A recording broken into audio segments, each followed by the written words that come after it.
Dontae's Boxing Nation, what's going on, guys? So Deontay Wilder has obviously won the arbitration case. The fight against Tyson Fury is scheduled for July 24th. And finally, Deontay Wilder's team, they have reacted and responded to the actual great news. Here's what Deontay Wilder's manager, Shelly Finkel, had to say. Quote, "There's a parable about a dog with the bone. The big bone was Saudi Arabia, and you end up with nothing.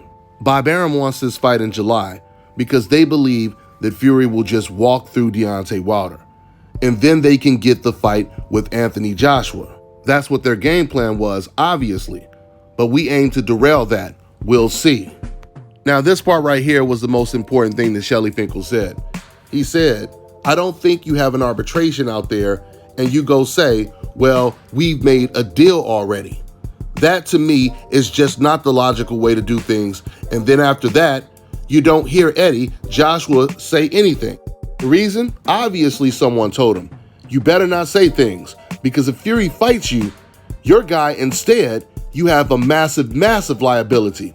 You have induced a breach of contract that's been adjudicated in court, and you induced him to do it by hanging Joshua out there for it."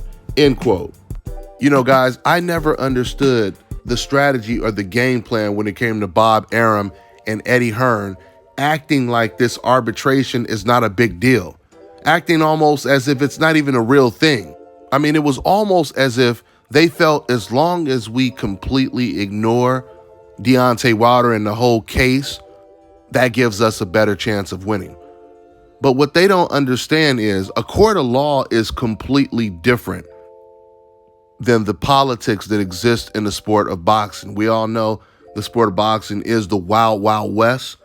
Almost anything goes. I mean, this is a sport where they will tell you a man who has 3 belts is the undisputed lightweight champion of the world just because it's a fighter that they personally like. You can't do that when you're bringing things to a judge, because the judge is not going to base things off of who he or she likes. They're going to base things off of the evidence. And clearly all of the evidence was there for Deontay Wilder to get his 3rd fight with Tyson Fury. You know, it's crazy because when you think about it, it makes you wonder, is this a time for Deontay Wilder to have all of the good luck? Because before, Tyson Fury had all the good luck. He was able to cheat, get away with it, win the fight, get completely praised by a country he doesn't even live in.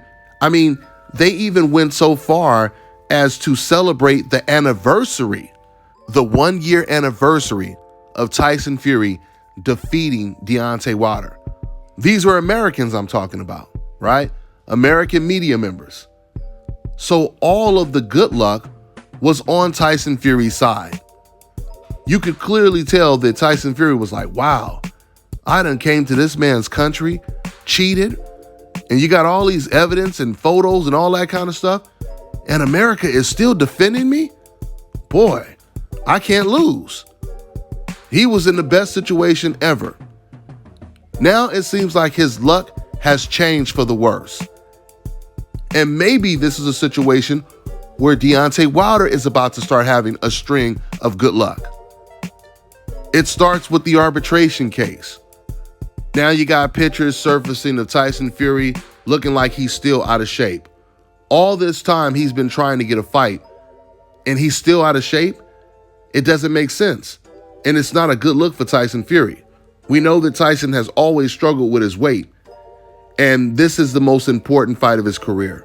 Because if he loses to Deontay Wilder, it will prove that he could only beat Deontay Wilder when he was cheating. So to go in this fight with 1 year of inactivity, probably not in the best shape. I mean, don't get me wrong, he still has time to get in shape, but that's the whole thing though. He had a year to get in shape. Why would he not be in tip-top shape right now? It makes absolutely no sense, regardless if he thought he was going to be fighting Anthony Joshua or Wilder. He had an enormous amount of time to get in tremendous shape. It shows you the level of discipline or the lack of discipline that Tyson Fury has.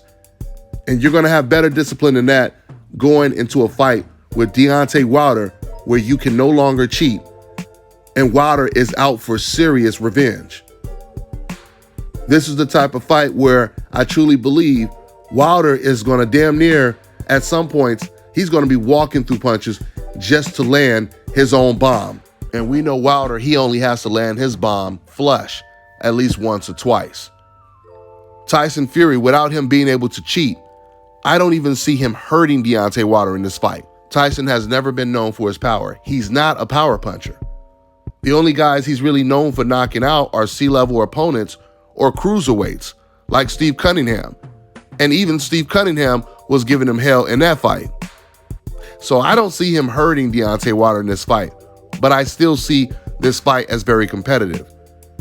Because no matter what, Tyson Fury will always be a more skilled boxer than Deontay Wilder. But the majority, a lot of opponents that Wilder fought were more skilled than he was. They were better boxers than he was. And they still got knocked out because Deontay Wilder has a tremendous equalizer.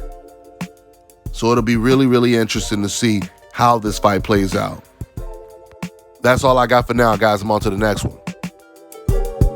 The Bible tells us that silence is golden. But my ears can still hear and my eyes can still see. The Bible also tells us to be swift to hear and slow to speak. You see, what you don't understand, thief, what you did is what my people deal with all the time. Someone cheating them from providing their greatness into the world. But it's a burden that we cut off only to make us stronger. I saw in the first fight where Ricky Hatton was pulling down your gloves to put your fist in the improper position. Y'all tried the same method the second time, but this time you scratched flesh out of my ears, which caused my ears to bleed. It's impossible for a brand new 10-ounce glove to bend, to keep a smushed in form, or to have loose space. I highly believe you put something hard in your glove, something the size and the shape of an egg weight. Here's the reason why the side of my face swelled up in an egg weight form. And it left a dent in my face as well. But in the midst of it all, you still couldn't keep this king down.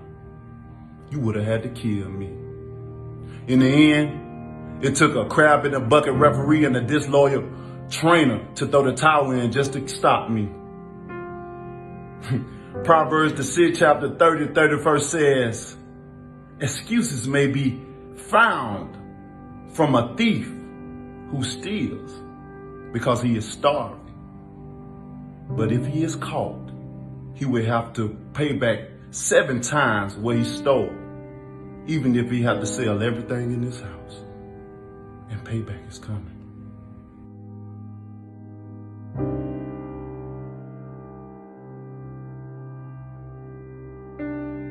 All right, now check this out, guys. If you're looking to repair eczema scars, burns and bruises, dark spots and blemishes, then this right here is the perfect product for you guys. It's called Elo Deki Face and Body Oil. Athletes and top-ranking boxers, they're also using it after training to reduce swelling, inflammation, and to ease the pain. So get yours today. Go to elodeki.com, like them on Facebook, and follow them on Instagram. Fellas, I've got some great news for you. If you've lost your hair or have a receding hairline, the time has come when you can finally get your hairline back through a process called scalp micropigmentation. So here's how it works. It's a hair tattoo that replicates the look of your hair follicles when you have fully shaved it down. So to get this hookup, make sure you follow and contact my man ScalpCarolinas on Instagram.